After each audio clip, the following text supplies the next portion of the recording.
Muito boa tarde, prezado telespectador que nos acompanha em todas as plataformas digitais e pelo canal 8 da Adil TV.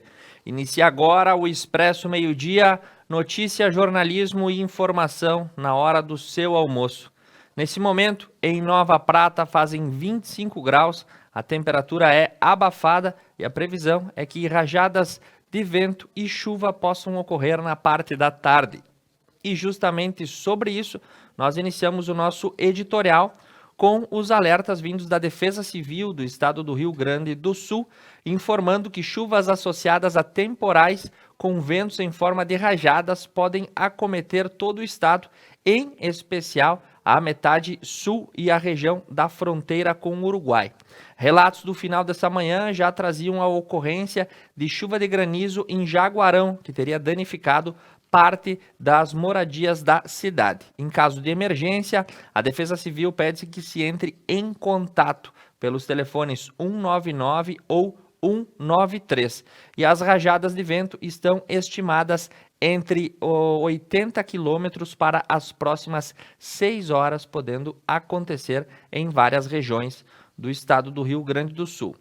No esporte, as informações da dupla Grenal nessa manhã pela coluna do Globo Esporte. Começamos com o Internacional.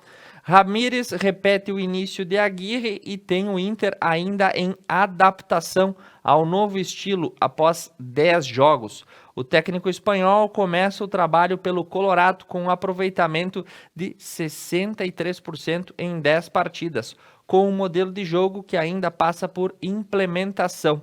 Isso foi após a derrota para o Juventude no último domingo. Se fazem as constatações, né?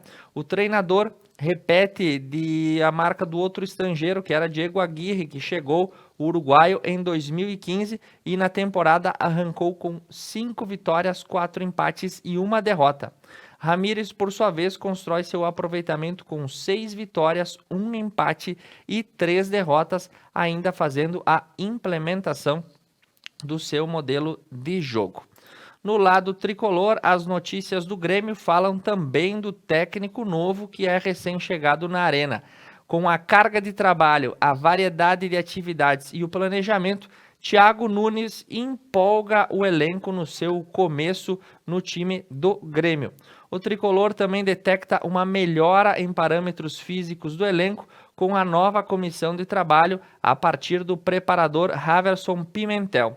Ou seja, os novos oficiais de comando do Grêmio parecem ter dado ânimo ao time. E ele tem aí apenas 10 dias no cargo, no comando do Grêmio, e nos bastidores o volume já é comemorado pela equipe. Alguns pontos de arrancada chamam a atenção no seu início de campo, desde que foi apresentado. A rotina de treinamentos acabou mudando, o esquema tático também, e a preparação física foi focada. Notícia também do esporte que nós recebemos é do Esportivo de Bento Gonçalves. O Conselho Deliberativo do time decidiu que o Esportivo vai disputar a Série D do Campeonato Brasileiro. Agora, a viabilidade financeira será analisada, né? Ou seja, precisam-se avaliar os fatos vinculados aos contra-cheques e outras questões para localizar a necessidade e a viabilidade do Esportivo ir para a Série D e disputar o campeonato. Nas notícias da região, atualizadas nessa manhã, começamos pela Rádio Estúdio. Uma nova remessa ainda não será suficiente para imunizar todos os idosos que aguardam pela segunda dose. Cerca de 1.386 pessoas aguardam pela segunda dose nas cidades da microrregião e apenas 120 imunizantes serão entregues para cada localidade. Esse é um resumo aproximado de como aí as cidades de Fagundes Varela, Vila Flores, Cotiporã e Veranópolis estão aguardando imunizantes da Coronavac e apenas uma dose muito menor será enviada pelo Ministério da Saúde, o que deve atrasar a campanha de imunização nos próximos dias. Seguindo com informações, Antônio Prado, a cidade aí próximo ao Rio das Antas e uma das mais antigas do estado, será palco das gravações da segunda temporada da série Desalma, da Globo. Segundo informações, o início das gravações estão previstas para o fim de junho. E dando sequência à história da primeira temporada, que foi um sucesso, as filmagens serão procedidas também na cidade de Antônio Prado. Na primeira temporada, o Centro Histórico, a linha 21 de Abril, brilharam como parte da ambientação de uma cidade fictícia chamada de Brigídia, onde se passa a trama de suspense e drama sobrenatural. As gravações da segunda temporada começam ainda neste primeiro semestre.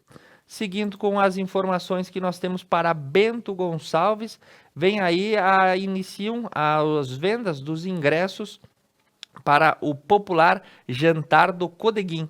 Nesse ano, por conta das restrições, o jantar promovido pela paróquia Santo Antônio será na modalidade de drive-thru, ou seja, você compra o ingresso e depois passa para retirar a sua comida. O evento vai acontecer no dia 28 de maio e faz parte aí da festa de Santo Antônio. E os ingressos podem ser adquiridos aí com os paroquianos e também os fabriqueiros. Nessa edição, não vai ter janta, o valor do ingresso é de R$ 50 e pode ser adquirido na Secretaria Paroquial.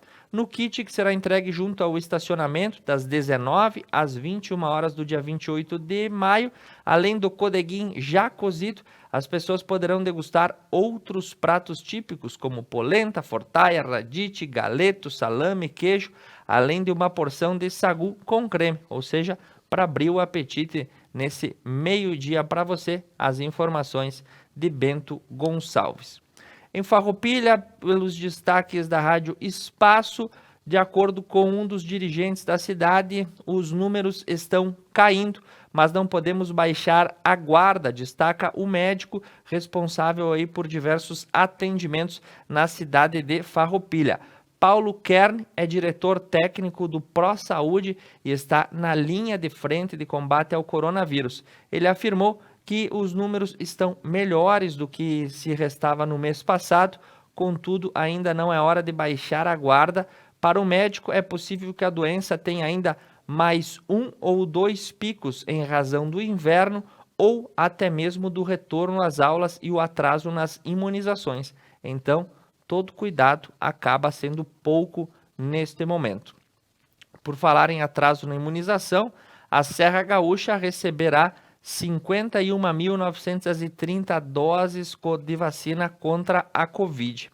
Elas vão ser usadas para a aplicação das primeiras doses, expandindo os grupos de comorbidades contemplados, bem como vacinados idosos que aguardam a segunda dose do Butantan. É a 16ª remessa de vacinas que vai chegar no dia de hoje. Cerca de 51 mil doses de imunizantes serão distribuídos aos 49 municípios. 48 mil são da AstraZeneca e apenas 2.950 são da Coronavac, que serão repassados aí para a segunda dose. Avançando nas informações, uma vinícola que vem se destacando no estado, no Brasil e no mundo. A vinícola Garibaldi divulga aí os seus números e apresenta crescimento em meio à pandemia, além de formatar o seu relatório de sustentabilidade. Os resultados foram compartilhados com os associados em mini reuniões. De forma consciente, com todos os protocolos de segurança, a vinícola Garibaldi teve um faturamento de 188 milhões, crescendo 12% do seu faturamento líquido em relação ao mesmo período do ano passado. Os números integram o relatório de sustentabilidade de 2020 e foram apresentados dos dias 26 a 28 de abril. Vários dados são contidos aí, entre eles os investimentos em infraestrutura, as melhorias e outras reformas que foram procedidas, além das premiações recebidas a nível internacional. Por falar no setor de uva e vinho, uma das empresas que mais colabora com o crescimento das demandas dessa área econômica na Serra Gaúcha, a Embrapa, uma empresa estatal, está aí recebendo o seu novo chefe-geral para o setor uva e vinho. Se trata do pesquisador Adeliano Carguinin e ele é vinculado à empresa que já atua em Bento Gonçalves. O mandato dele será de 2 anos, prorrogável por igual período por mais 2 vezes, de acordo com a direção da Embrapa, podendo chegar em até 6 anos. A cerimônia de transição vai ser de forma virtual e vai ser marcada pelo gabinete do presidente da Embrapa, oficialmente empossado aí, de acordo com as informações, no primeira semana de maio de 2021. Desde janeiro de 2018, Carguinin estava à frente da chefia de pesquisa e agora vai assumir de uma forma geral a empresa brasileira de pesquisa agropecuária. Falando sobre o comércio, nas informações da Rádio Caxias, dão conta de que o Dia das Mães pretende aquecer em até 5% as vendas do comércio caxiense. Conforme dados reportados em pesquisas realizadas em campo, no próximo domingo é comemorado o Dia das Mães, tido por muitos dos comerciantes como uma espécie do segundo Natal. E na forma de melhorar a lucratividade dos lojistas, a expectativa é que o faturamento cresça até 5% em todo o comércio de Caxias do Sul. Na região norte do estado, as informações dessa manhã dão conta de que em Marau foi aprovado a concessão de um auxílio à cooperativa de recicladores. O auxílio no valor de R$ 48 mil servirá para o pagamento de aluguel do espaço físico. Conforme informações, a Câmara de Vereadores aprovou na noite de ontem um projeto de lei que pretende incentivar aí a cooperativa dos trabalhos dos recicladores de Marau, a cooperação. O auxílio de quase R$ 50 mil será dividido em 12 parcelas e vai auxiliar o custeio do pagamento do aluguel do pavilhão da cooperativa que presta este serviço a toda a comunidade. Na capital do Planalto Médio, Passo Fundo, as informações da educação nessa manhã pela rádio Uirapuru dão conta de que o Ministério Público do Trabalho e o Ministério Público Federal emitiu uma série de recomendações para as escolas, os professores e os funcionários do setor da educação, a fim de traçar recomendações de como a retomada às atividades possa ser feita da forma mais segura e efetiva. O documento sugere 23 medidas para que os estabelecimentos de ensino de Passo Fundo diminuam o risco de surtos e de contaminações no meio ambiente escolar.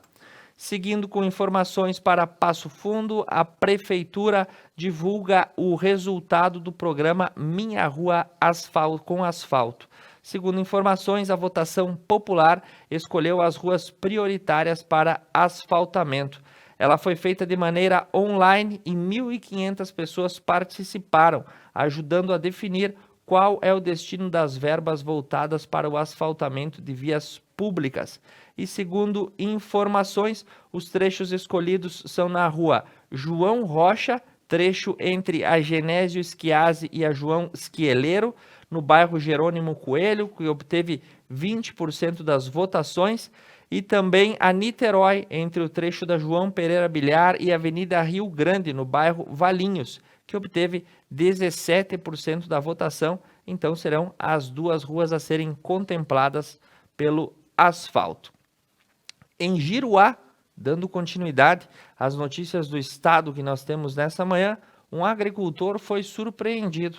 Ao esvaziar um açude na sua propriedade, ele acabou localizando uma grande quantidade de peixes de um grande peso, nenhum inferior a 10 quilos. O senhor Oneide Minello distribuiu os pescados entre os vizinhos, amigos e familiares. Carpas que há mais de 15 anos cresciam no local e um peixe que chegou a pesar até 58 quilos. Eu vou pedir para o Douglas abaixar a imagem para você ter uma noção. Não vai carregar, infelizmente, mas enfim, encheu a carga da pequena caminhonete do seu Onild, que teve serviço para esvaziar o açude lá em Giruá. Seguindo com as notícias do estado, a situação de instabilidade no serviço de informática do Tribunal de Justiça segue acontecendo. E conforme o portal Espaço Vital, a guerra continua e hackers proferiram novos ataques ao sistema do Tribunal de Justiça. Ontem, a OAB até cobrou uma postura mais transparente por parte do tribunal e os prazos processuais seguem suspensos. Em informações extraoficiais repassadas por diferentes subseções da OAB no estado do Rio Grande do Sul, dão conta de que a equipe técnica do Tribunal de Justiça tem feito tudo para tentar contornar este impasse. Contudo, cada vez que uma medida é tomada, os hackers acabam derrubando novamente essas medidas de proteção e o sistema segue vulnerável. No dia de hoje, uma audiência virtual será feita com o presidente do Supremo Tribunal Federal, Luiz Fux, para relatar os problemas que estão ocorrendo aqui no Rio Grande do Sul e tentar buscar uma situação em conjunto. No final dessa manhã, na página oficial, o Tribunal de Justiça liberou uma nota esclarecendo o uso do sistema por acesso externo e a suspensão de prazos. De fato, todos os processos no estado do Rio Grande do Sul, sejam físicos ou virtuais, estão suspensos até segunda ordem. Alguns sistemas estão disponíveis, sem a necessidade de acesso pela rede interna, como o EPROC, o CEL e o SEI, que fazem aí de diferentes formas de acessos para os sistemas judiciais. Agora, o que se pede é que haja um pouco de paciência para tentar verificar a situação. E se orienta a todos que acessem com segurança pelo site tjrs.jus.br, onde se constam os endereços que estão disponíveis, os sistemas que são seguros e as formas de acesso. Então, seguimos com problemas junto ao judiciário por conta dessa invasão criminosa às páginas e às plataformas eletrônicas. Um ataque contra a democracia, contra a cidadania e contra o funcionamento dos sistemas de justiça. O CEPERS realizou uma audiência virtual, uma Assembleia Geral virtual, o Sindicato dos Professores, e rejeitou uma greve sanitária e defendeu a manutenção das aulas remotas. A Assembleia foi realizada na tarde de ontem e educadores estaduais decidiram não realizar uma greve sanitária, mantendo as suas atividades através de aulas à distância. Também não houve concordância sobre o prosseguimento das atividades presenciais. Seguindo com informações, o Rio Grande do Sul comemora 30 dias com uma queda na média móvel de óbitos por conta do Covid, tendo o menor patamar nos últimos 2 meses. De acordo com informações do G1, a Secretaria de Saúde confirmou no dia de ontem 58 óbitos. O estado chegou a 980 mil casos confirmados desde o começo da pandemia e a vacinação até agora atingiu 20% da população. Seguindo com as nossas notícias, a Prefeitura de Porto Alegre também desativou o hospital de campanha que atendia na zona sul da capital. O município justifica a medida devido à redução da demanda por leitos. A estrutura operava desde 19 de março no Hospital Restinga, no extremo sul, e agora será desabilitada. Nas informações sobre também o combate à pandemia, o Rio Grande do Sul tem vacinas para avançar na presente fase e chegar até a fase de 40 anos de idade, ou seja, pacientes com comorbidade que tenham 40 anos poderão ser imunizados com as vacinas que chegaram nas últimas remessas. Elas são, na sua maioria, de fabricação da AstraZeneca e da Fiocruz. Mais de 460 mil doses foram entregues entre a semana passada e esta semana. O estado também recebeu as primeiras doses da vacina da Pfizer no dia de ontem. Enviadas às principais capitais do Brasil, Porto Alegre também recebeu um pacote. Ele chegou e aterrissou ontem às 19h35. O primeiro lote das vacinas da Pfizer foi distribuído e, ao todo, 32.760 doses serão entregues nos postos de saúde da capital, destinados a completar a imunização de idosos e avançar na vacinação do grupo de pessoas que possuem comorbidades. Outro destaque também nessa manhã pela Rádio Guaíba dá conta de que a capital ampliou o leque de pessoas abarcadas pelo grupo das comorbidades divulgados pelo Ministério da Saúde. Segundo dados, são atendidas pessoas de 58 e 59 anos nessa primeira etapa e a lista de comorbidades abrigadas pelo Plano Nacional de Imunização na capital gaúcha foi expandida para trazer um público ainda maior para receber a sua primeira dose de vacina. A CPI, Comissão Parlamentar de Inquérito, que ocorre na Assembleia Legislativa, procura investigar chantagens envolvendo produtos para intubação que tiveram uma sobrevalorização da casa de 3.000% a preços maiores. O que apontam os depoimentos apurados é abuso de preços e indicam até mesmo espécies de chantagem. Essa CPI investiga o preço dos medicamentos e insumos utilizados no combate à pandemia aqui no estado. E teve na sua 5ª reunião, realizada no dia de ontem. Foram ouvidas testemunhas como o presidente do Sindicato Médico do Rio Grande do Sul, o diretor do Hospital de Pronto Atendimento e também o presidente da Federação de Associação dos Municípios, Maneco Hansen, falando sobre os preços e as negociações aqui no estado. Também a Assembleia investiga esse tipo de fato. Informações pela Rádio Irapuru, que também é verificada na Assembleia Legislativa. A Corregedoria da Casa Legislativa propõe a abertura de processo ético contra o deputado Rui Irigaray. Segundo informações, o presidente e corregedor da Comissão de Ética, o deputado Tiago Simon, entregou ontem um relatório sobre as denúncias vinculadas ao deputado Rui Irigaray do PSL e propôs a abertura de processo ético. Irigaray é acusado de usar assessores parlamentares para atividades pessoais, como reforma da casa da sogra e servir de motorista para a filha. O parecer foi elaborado em base de 5 denúncias feitas à Comissão de Ética da Assembleia Legislativa. O que movimentou o Estado nessa manhã foi uma grande operação envolvendo o Ministério Público, Polícia Civil, Polícia Federal e membros de corregedorias de instituições. Visaram um grupo econômico que teria fraudado uma série de licitações e teria desviado aproximadamente 150 milhões de reais dos cofres públicos. Segundo informações, 230 ordens judiciais foram cumpridas em Porto Alegre, Eldorado do Sul, Cachoeirinha, Gravataí, Alvorada, Canoas, Sapucaia, Viamão, Capão da Canoa e Xangri-Lá. O objetivo era desarticular esta organização criminosa por crimes contra a ordem econômica, contra a ordem tributária, lavagem de dinheiro e organização criminosa. Segundo os relatórios e reportagens que nós recebemos por diversos meios, essa organização teria fraudado esquemas de licitação e prestação de serviços a diversos órgãos públicos durante 30 anos.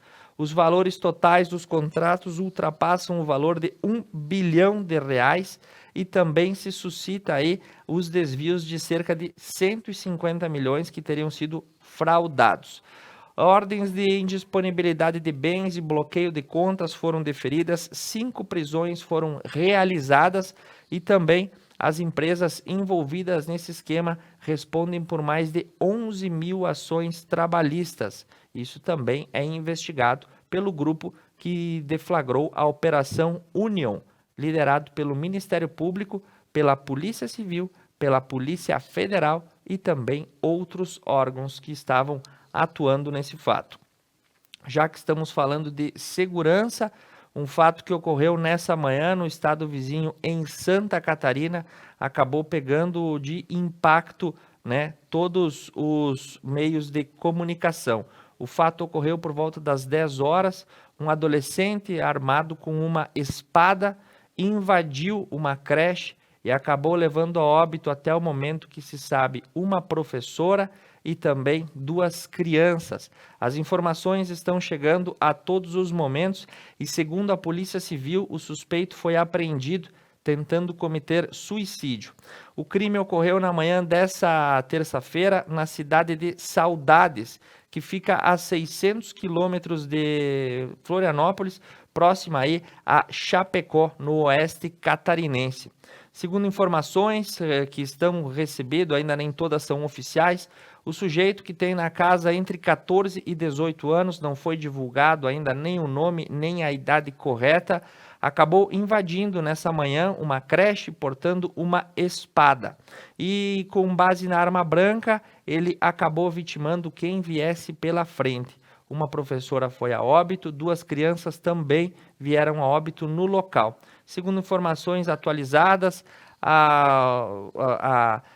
habitantes da cidade, revoltados com a situação, tentavam invadir o hospital de Pinhalzinho, que fica próximo à cidade de Saudade, que é uma pequena cidade com 10 mil habitantes. O fato causa choque e revolta pela forma violenta como foi desencadeado. Maiores informações eu trago no segundo bloco para você, se nós tivermos atualizações sobre esse crime bárbaro. Agora, antes do intervalo comercial, o quadro Acontece. A secretária municipal de Educação, Loreni Scheffer-Tonin, esclarece dúvidas e presta informações para o retorno às séries presenciais do ensino aqui em Nova Prata. Na sequência, eu retorno com as notícias do Brasil e do mundo no seu Expresso Meio-Dia.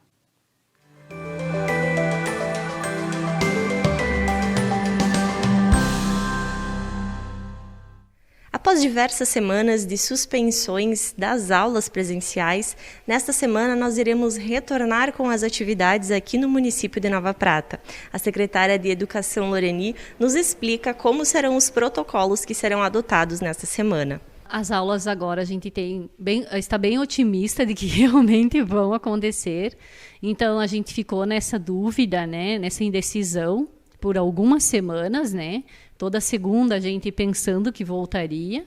Então agora pelo decreto estadual e municipal, sim.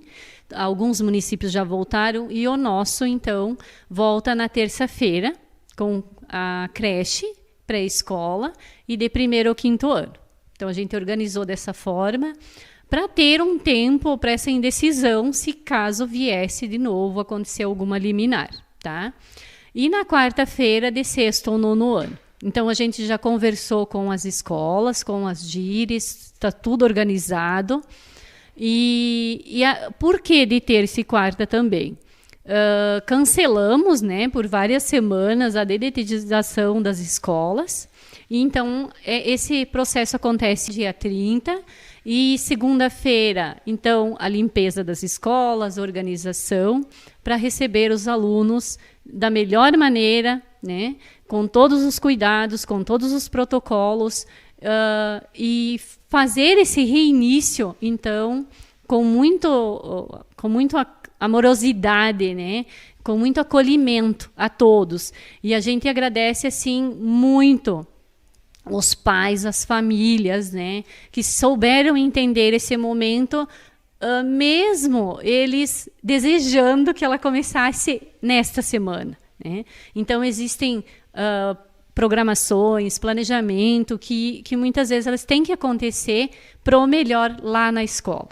Então, assim, os professores também, as direções, a colaboração, o desejo de voltar, a alegria, a gente compartilha com as famílias esse desejo da volta, né? Então, a gente pede, assim, que todos continuem com os cuidados, né? Seguindo o protocolo, e que a gente possa, com essa união de cuidados, que as aulas prossigam. Então, isso junto com o comitê do Covid, a gente busca orientação, buscamos orientação com a vigilância sanitária, e esse compartilhamento de ajuda é o que vai fazer com que tudo dê certo. Que as crianças continuem com as aulas, que os pais se sintam seguros, né, com seus filhos lá na escola. Então, isso é o que nós todos, né, desejamos para a educação neste momento. Desde o início do ano, né, quando iniciou o ano letivo, então fizemos um levantamento e os pais assinaram o termo de que a criança voltaria ou não, fizeram essa opção. Então, agora, as crianças de educação infantil, de creche, então eles retornam com um turno, né? Então, o turno da manhã e o da tarde. Também vamos pedir a carteira de vacinação. Então, os pais levarão para a escola uma cópia da carteira de vacinação das crianças, para que a gente faça uma avaliação. As vacinas estão em dia? Como que está? E também fazer os encaminhamentos para que isso aconteça caso passou despercebido por algum pai, por alguma família. As crianças de pré ao 5º ano, então eles irão uma semana, né? E a outra semana eles terão trabalho em casa. Então, naquela semana que eles vão, a família também, né, que optar pelo aluno, pelo filho, né, não ir para a escola, ele terá as atividades em casa, tá? Então, eles buscam na escola e vai ser respeitado, então, o pai que desejar, que não se sentir seguro para este momento. Então, tem todo um levantamento, tem o termo assinado pelos pais de que as crianças vão ou não. Isso segue de pré ao 9º ano, esse levantamento que os professores fizeram lá no início do ano letivo.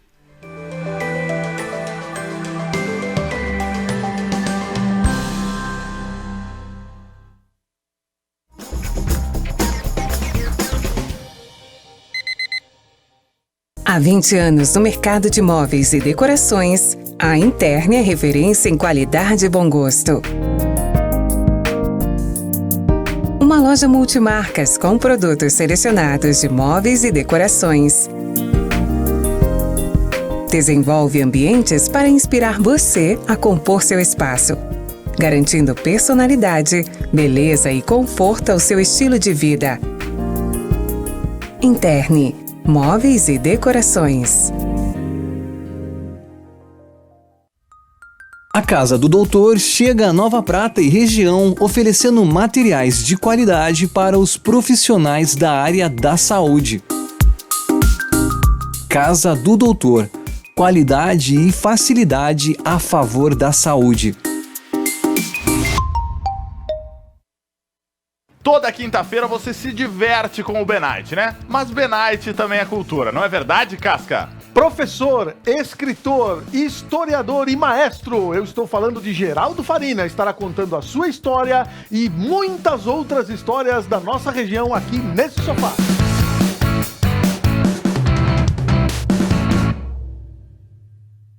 Mais uma novidade para os clientes da Adilnet Telecom. Agora você pode assistir seus filmes, séries, programas de TV, realities e programação infantil favoritos na Paramount.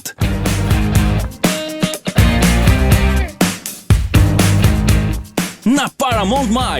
Tudo isso com o melhor dos canais Nickelodeon, MTV, Comedy Central, Paramount Network e filmes e séries dos melhores estúdios. Acesse gratuitamente todo o conteúdo pelo seu smartphone, tablet ou navegador. O aplicativo está disponível no Google Play e App Store do seu smartphone ou tablet. Abra o aplicativo e clique em Iniciar. Depois, clique na opção Outras Operadoras. Na tela seguinte, selecione a Adilnet e entre com seus dados de acesso, os mesmos que usa para a central do assinante. Pronto! Mais entretenimento em um só lugar. Com programação para toda a família. É na Paramount+.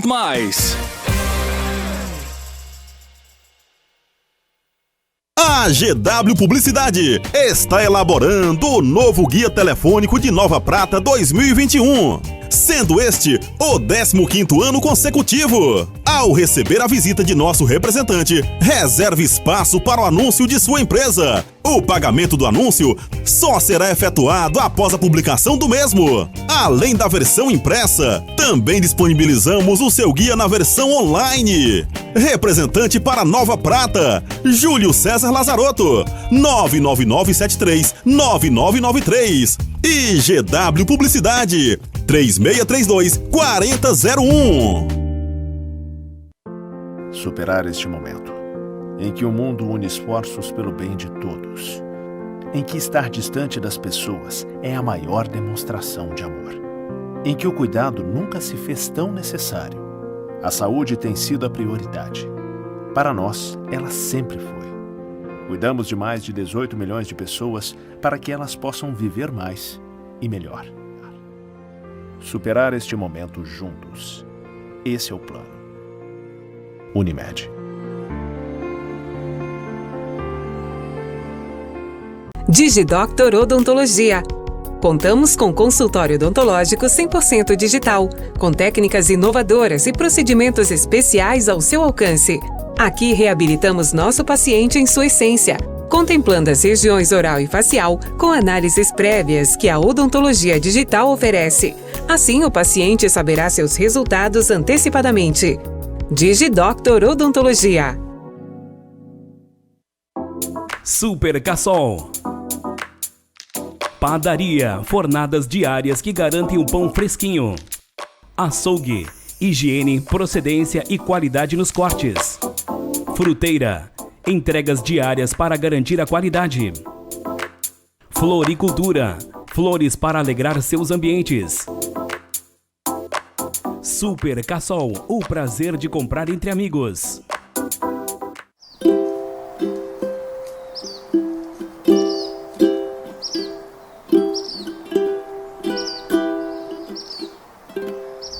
Neste Dia das Mães, nós, da Conecta Mais TV, homenageamos a todas as mães por meio das nossas mamães.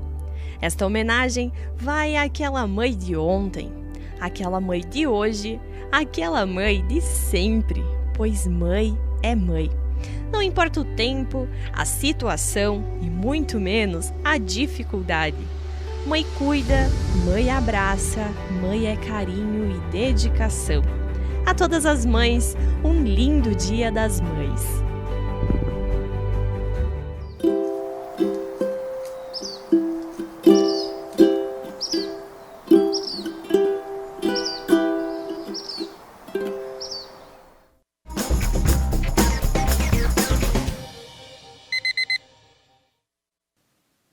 Retornamos ao vivo com o Expresso Meio-Dia, desejando uma boa tarde a todos aqueles que estão ligados conosco nas plataformas digitais e também pelo canal 8 da DIL TV.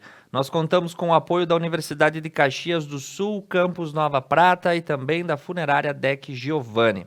Seguindo com as nossas informações nessa manhã, atualizando os dados para você sobre a chacina acontecida em uma creche na cidade de Saudade, em Santa Catarina. A última informação recebida no intervalo dá conta de que mais um óbito foi contabilizado. Uma professora e 3 crianças foram brutalmente assassinadas por um sujeito com idade de 18 anos que invadiu a creche Aquarela armado com uma espada. Maiores informações amanhã no retorno do Conecta News, a gente deixa você interagir sobre essa situação. Seguindo com as notícias do Brasil, nessa manhã o governo federal autorizou a contratação de 1.659 agentes temporários para o IBAMA. Segundo os dados, o Ministério da Economia autorizou a contratação que será feita pelo Instituto Brasileiro do Meio Ambiente e Recursos Naturais para enfrentar as emergências ambientais do país. A portaria foi publicada nessa manhã no Diário Oficial da União e o IBAMA pode fazer as contratações imediatamente. Os contratos têm 6 meses de duração e o Instituto estabelece os valores que vão receber os profissionais que ficam responsáveis pelos pagamentos. Segundo informações, os cargos serão para combate a emergências ambientais em diversas hipóteses, né? Na divisão de funções, 1.300 vagas são para brigadistas e 45 postos para gerentes, que serão distribuídos em todo o Brasil. Seguindo com as nossas informações, um mega vazamento de dados expõe mais de 68 mil credenciais do governo federal, aponta um site.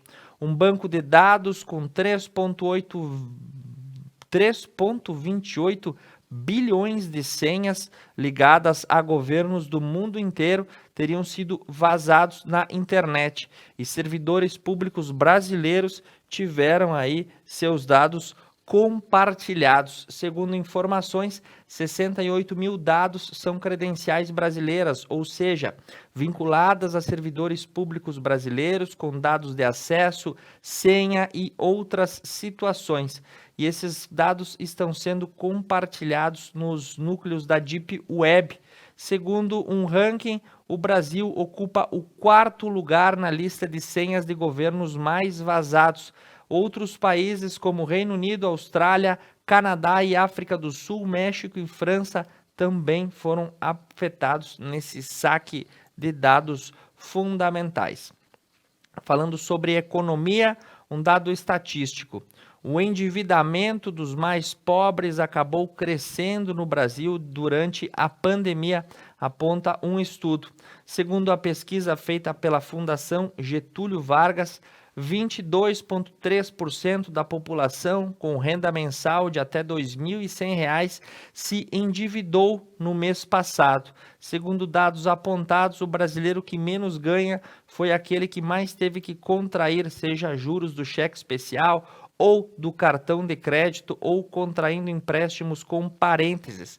A série histórica da pesquisa começou em maio de 2009 e dá conta de que o brasileiro está recorrendo ao sistema de crédito para conseguir financiar o seu custo de vida nesse período extremamente complicado.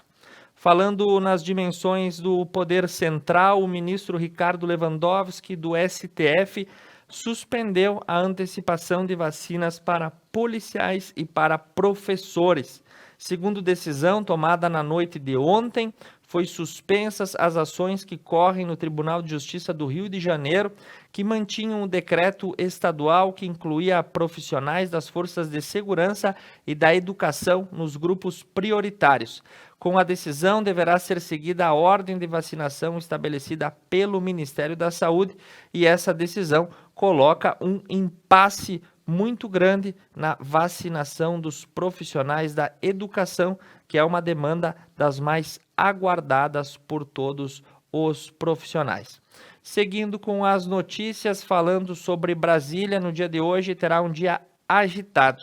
Nesse momento, presta depoimento à CPI da Covid o ex-ministro da Saúde, Mandetta, que está prestando informações desde o meio-dia. Nelson Teich será ouvido após o depoimento de Luiz Henrique Mandetta, que já começou a falar perto do meio-dia. O relator Renan Calheiros e vice-presidente do colegiado, Randolph Rodrigues, estão aí entre os autores dos pedidos de informações. E o depoimento dos ex-ministros devem ajudar a esclarecer por que o Brasil pode ter se tornado este rumo tão complicado na condução da pandemia. Quem iria prestar depoimento no dia de amanhã seria o ex-ministro da Saúde, Eduardo Pazuello, que avisou que não poderá comparecer porque teve contato com pessoas que positivaram e ele estará em quarentena, e um impasse ainda chega por conta dessa negativa de depoimento de Eduardo Pazuello. Na fala de alguns dos parlamentares da CPI, disseram que Pazuello pode ir ao shopping sem máscara, mas não pode vir depor em Brasília.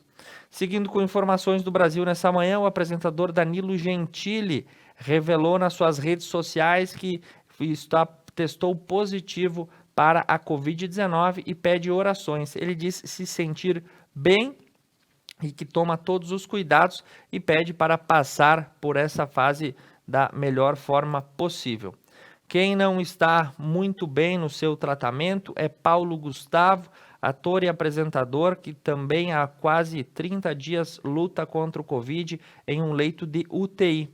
Segundo informações, ele teve complicações graves de acordo com o boletim médico e uma piora acentuada no nível da consciência e dos sinais vitais. Então, a situação de Paulo Gustavo é extremamente delicada. Nas notícias internacionais que nós temos para destacar para você nessa manhã, começamos pela Colômbia, que suspendeu o projeto de reforma tributária que estaria sendo vinculado e votado pelas casas legislativas. Duros protestos tomaram as ruas das principais cidades colombianas no último final de semana e um grande quebra-quebra foi promovido em Bogotá no último sábado. Manifestações eram contra a nivelação dos impostos na versão apresentada pelo presidente e, com isso, ele recuou e retirou de pauta o seu projeto. E a última informação que nós temos é que os Estados Unidos iniciam a retirada gradativa das tropas americanas no Afeganistão. Desde o ano de 2013, ou seja, praticamente há 18 anos, as tropas chegaram no país afegão para combater os talibãs. E agora, de forma gradativa, Joe Biden ordena a retirada de todas as tropas americanas do país do Oriente Médio. Sendo essas as informações que nós tínhamos para o dia de hoje, as atualizações, eu agradeço a audiência de todas, em especial da Salete Toscan, que está sempre conectada no Facebook conosco.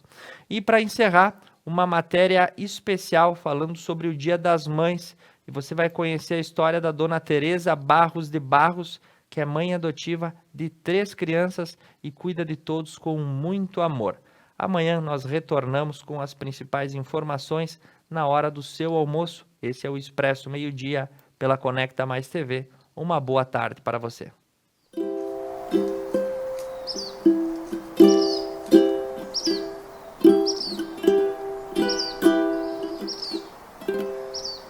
Bom, na verdade, quando a gente se prepara para casar, quando a gente pensa em casamento, a gente já faz um link.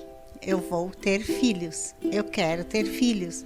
Na minha programação, eu queria 5 filhos, nada exagerada, né? Aí casamos, conheci o João, a gente casou. Anos depois a gente se preparava, então, para ter filhos e os filhos não vieram. Então a gente procurou tratamentos, a gente procurou alternativas na época, tudo que foi possível na época a gente procurou. E os filhos naturais não vieram. Então a gente procurou um tratamento em Porto Alegre com um médico famoso na época e aconteceu uma gravidez, mas ela não chegou a acontecer totalmente, porque em função de saúde do João a gente não conseguiu ir para frente com a gravidez. Tudo bem, até aí tudo bem. Aí eu voltei a estudar, fui fazer pedagogia, o João foi trabalhar com os seguros dele e a gente se envolveu em outras coisas. A gente não entrou numa fila de adoção. Às vezes a gente conversava, vamos adotar? Mas ficava uma conversa só entre nós dois e deu. Aí passaram-se anos, eu estava terminando a faculdade. Aí a gente ficou sabendo, através da minha cunhada, Ana, que teria uma menina para ser adotada fora de Nova Prata.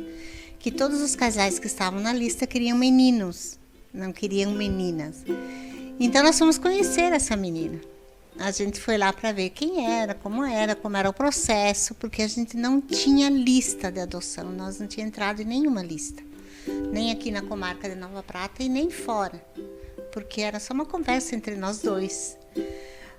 Aí fomos para essa cidade, que não fica muito longe daqui, fomos conhecer essa menina. A gente foi conhecer, Mona, só que a gente se apaixonou tanto por ela, que a gente rapidamente quis entrar no processo de adoção, só que já tinha um outro casal também nesse processo. E a gente teve 5 dias para conseguir toda a documentação. Então, foi um baile, todo mundo ajudando em Nova Prata, todo mundo queria essa criança, todo mundo ajudou nós, inclusive na época o prefeito era o Mário Minosso, ele foi assim maravilhoso conosco, a ponto de a gente conseguir toda a documentação, o promotor, o juiz, todo mundo. Mandamos a documentação para lá, para essa outra comarca, e aí fomos liberados para buscar a Gabriela, que até então não era Gabriela. Eles tinham outro nome e a gente é que deu o nome que a gente queria para eles. Ela tinha 4 meses, 5 dias, ela era um bebê, linda, maravilhosa, não tinha como não se apaixonar. Fomos buscar ela. Então a gente entrou com todos os papéis por Nova Prata. Nossa assistente social na época foi a Annelise Paradinha. Todo o processo foi feito por aqui, com a ajuda dos promotores daqui, juiz daqui, assistente social, entrevistas, avaliações, tudo por aqui. Deu tudo certinho. 1 ano depois, a Gabi era nossa, com documento e tudo. Passaram-se 2 anos, nunca entramos numa fila de adoção. Passaram-se 2 anos. Nos ligaram novamente da mesma cidade, dizendo que a Gabriela tinha um maninho. Se a gente queria conhecer, lá fomos nós dois conhecer o maninho da Gabriela e a gente já trouxe ele para casa. Aí nos pediram se a gente podia ficar com ele um tempo para ver se a gente poderia adotar, como que seria tudo isso. A gente trouxe o Paulo Afonso, meu Paulinho, para casa e nunca mais ele voltou. A gente também conseguiu a adoção dele sem ter entrado numa lista de adoção. Maravilha, ótimo. O Paulinho chegou com uma grande festa, foi feita uma festa para ele e tal. Passaram-se 12 anos, Mona. 12 anos. A gente ficou sabendo que tinha mais uma maninha numa outra cidade pertinho da primeira. E que também estava para adoção. Só que ela já estava no abrigo há 2 anos. Já estava na casa de passagem há 2 anos. E aí, imagina, já com o Paulo e a Gabi grandes, louco para ter a mana. O que aconteceu? Fomos e adotamos a Alice também, que é essa bonequinha que tu viu aí. Então, os 3 são irmãos, são os 3 irmãos, filhos da mesma mãe, 2 cidades vizinhas, não muito longe daqui. E esse fator adoção para nós, na verdade, a gente não pensa nisso. As crianças são nossas. Nunca teve, nenhum momento, teve algo que a gente escondeu deles. Não, muito pelo contrário. A gente já levou eles lá na cidade, conhecer a cidade de onde eles vieram, de onde eles saíram. A gente conta tudo para eles. Eles nunca tiveram uma vírgula escondido de nós. A gente conta a história assim para eles que eles ficam encantados. Mãe, conta a minha história da adoção. Então lá vai contar. Pai conta. O pai contava muito. O João gostava muito de contar, de enfeitar aquela história, de deixar aquela história muito mais emocionante do que ela é para nós. Então, eles sempre tiveram isso muito presente. Eles sabem que são adotados e que nem um minuto, Mona, isso fez a diferença para nós. Eles são meus. Eu tenho 3 filhos. Eu tenho a Gabriela, o Paulo Afonso e a Alice. E nunca me passou pela cabeça que, ai meu Deus, meus filhos são adotados. Muito pelo contrário. Se eu tivesse hoje que adotar, eu adotaria de novo os 3.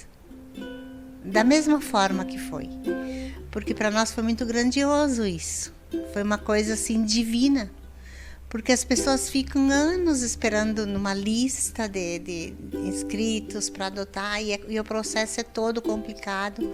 O da Alice foi um pouco complicado, demorou mais, o da Alice demorou 5 anos, ele só foi liberado depois que o João foi embora, depois que o João morreu, aí com a ajuda do promotor daqui, ele foi liberado. O processo da Alice foi liberado e em uma semana a certidão dela saiu. Que era tudo que o João queria, a certidão de nascimento da Alice. Mas assim, em nenhum momento a gente teve isso como, ai, os meus filhos são adotados. Não importa o jeito que eles vieram a mim, eles são meus. Eles estavam programados por Deus para serem meus filhos. E sempre serão meus filhos. Para sempre. Então, a gente não tem esse processo, essa situação. Algumas vezes eles sofreram, sim, algum momento de preconceito. Tu faz isso porque tu é adotado. Tu fez isso. Não tem nada a ver. Eu acho que a ignorância das pessoas com relação a um assunto tão maravilhoso, tão perfeito. Porque o que nós somos de Deus? Nós somos filhos adotados por Deus, né? Então, os meus filhos, eles vieram de alguém muito maior, que foi Deus. Então, eu sou grata, eu sei que o João amava muito essas crianças, muito mesmo, apaixonado pelos 3 filhos, sempre foi. E a gente vê assim que as crianças são felizes. Porque a gente até pede às vezes, vocês querem conhecer, vocês têm liberdade, você já tem mais de 18 anos. A Alice ainda tem 11 aninhos, é criança, não posso expor. Mas a Gabriela e o Paulo Afonso, eles têm essa liberdade. Só que lá no coraçãozinho deles, para eles não é necessário isso. Não é algo que é necessário no momento. O dia que eles quiserem, eles estão livres para isso. Mas eu sei que não será questionado o meu amor como mãe. Não, agora, Claro, eu vou sentir um pouco de ciúmes, normal, né? Como eu sou, né, apegada a eles, com certeza, não tem como eu não sentir um pouco de ciúmes e um pouco de medo. Mas, assim, também não tem por que eu negar isso para eles. Isso é a história de vida deles. Mas no momento certo, na hora certa, e eles decidindo quando será esse momento certo e essa hora certa. Então, para aquelas pessoas assim que ficam com o pé atrás com relação à adoção, se os filhos tiverem que ser problema, porque os filhos nunca são problemas, eles tanto faz se eles foram gerados pela barriga ou pelo coração, que é o meu caso. Tanto faz. Se tiver que acontecer alguma coisa na vida dos nossos filhos, vai acontecer independente do processo de saiu da minha barriga ou saiu do meu coração. Não, né? Então, assim, é maravilhoso. Eu adotaria de novo os 3. Eu sou muito feliz por ser mãe dos 3. Eles são crianças educadas, eles são adultos já hoje, a Gabriela e o Paulo, que me dão muito orgulho. Eles são muito companheiros, eles são muito amigos. Eu fiquei sem o João, meu companheiro, e eles ficaram mais perto de mim ainda. Isso nos aproximou muito, essa ausência do João na nossa vida. E eu acredito que é para sempre essa união nossa, e espero que seja para sempre, porque eu sou muito apaixonada por eles. Eles ficam assim, mãe, tu gosta mais desse? Mãe, não, eu amo os 3. Eu sempre digo, minha pequenininha, diz, teu filho, tua filha preferida. Eu digo, eu tenho 3 filhos preferidos. Eu prefiro os 3. Eu quis os 3, eu e o João, e nós amamos os 3. Então é isso, Mona. Eu faria tudo de novo. Quem tiver a oportunidade, adote, porque é muito bom. Tem muitas crianças precisando de carinho, precisando de amor. Só que tem que ser amor verdadeiro. Tem que ser um amor desprendido. Porque se é para trazer essa criança para perto, para ela sofrer, para ela continuar ainda com essa barreira, é melhor não fazer isso. Mas aqui está a Tereza, mãe da Gabriela, do Paulo e da Gabi, com muito orgulho. Eu amo essas 3 crianças para sempre.